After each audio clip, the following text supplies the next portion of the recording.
একদিকে সকাল হয়েছে, অন্যদিকে লুল্লু ভূত ব্যস্ত আছে স্নানে, আর পাখিরা তাদের বাচ্চাদের খাওয়াবার জন্য ব্যস্ত হয়ে পড়েছে। সেই রকমই একটি কাকের গল্প আজ তোমাদের শোনাতে চলেছি। কাকটি এমন একটি জায়গায় বসবাস করত, সেখানে খাদ্যের অভাব। তাই সে খাদ্যের জন্য দূর দূরান্তে ঘুরে বেড়াতো, যাতে একটু পেট পুরে সে খেতে পারে। সেই রকমই একদিন খাদ্যের সন্ধানে সকালবেলা বেরিয়ে পড়ল, কিন্তু কোথাও সে খাদ্যের কোনো খোঁজ পেল না।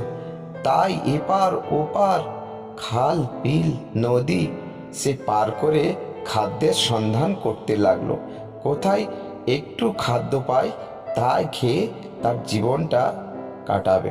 হঠাৎ উড়ে যেতে যেতে একটি গাছের গোড়ায় এক টুকরো মাংস দেখতে পেল। সে তখন সেই জায়গায় নেমে মাংসের টুকরোটা মুখে নিয়ে আর সেখানেই একটি গাছের উপরে উঠে বসলো সেই মাংসের টুকরোটাকে তৃপ্তি করে খাবে বলে। কিন্তু হঠাৎ করে সেই পথে একটি দুষ্টু শেয়াল আসতে লাগলো। সে গুটি গুটি পায়ে সেই পথ ধরে যাচ্ছিল। হঠাৎ সে দেখতে পেল একটি কাক এক টুকরো মাংস নিয়ে গাছের ডালে বসে আছে। শিয়ালটির মাথায় তখন একটি ফন্দি আঁটলো। সে ভাবলো, যে কোনো ভাবে ওই মাংসের টুকরোটা আমাকে নিতেই হবে। আমিও খাদ্যের জন্য সারা দিন ঘুরে বেড়াচ্ছি, কিন্তু কোনো খাদ্য পাইনি। শিয়ালটি ভাবলো, কি করে ওর মুখ থেকে ওই মাংসের টুকরোটা পাওয়া যায়। কাক ভাইয়া, তুমি কত সুন্দর! তোমার গলায় কি সুন্দর মিষ্টি সুর! আমি তো একটি গান শুনতে চাই। তুমি কি আমাকে একটি মিষ্টি গান শোনাবে? কাক তো এই কথা শুনে ফুলে ফেঁপে উঠল। আমাকে এত সুন্দর বলেছে। এই বলে সে যখনই শিয়াল ফন্দি করে তাকে আরো কথা বলতে লাগলো, যাতে সে কথা বললেই মাংসের টুকরোটা নিচে পড়ে যায়। সে তাকে আরো তার প্রশংসা করতে লাগলো। কাক ভাইয়া, আমার বহুদিনের শখ, তোমার মিষ্টি গলায় আমি একটি সুন্দর গান শুনবো। জানি না আমার সে আশা কোনোদিনও পূরণ হবে কিনা। বুদ্ধিমান শিয়াল সেই কাকের আরো প্রশংসা করতে লাগলো।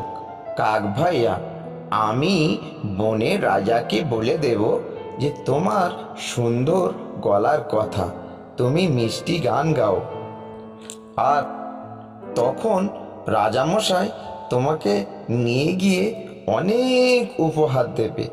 কিন্তু আমার তো খুব শখ তোমার গলায় এখনই একটা মিষ্টি গান শুনি।